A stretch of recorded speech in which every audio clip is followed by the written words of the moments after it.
2012 Honda Odyssey con un ruido en el motor. Fue la queja del cliente. Y ayer lo estuve checando, ya sé lo que es. Ahorita les voy a mostrar el tipo de ruido que hace.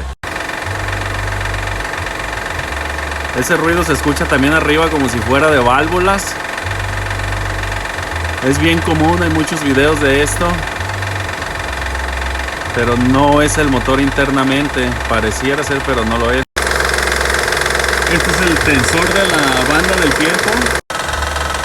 Si lo tocan se puede sentir el ruido ahí. Motor 3.5 litros V6 de Honda. Vamos a cambiar la banda del tiempo. Después les voy a subir más videos para que vean cómo fue que falló el tensor de la banda. Va a ocupar poleas, bandas, sellos de aceite. Denle su like.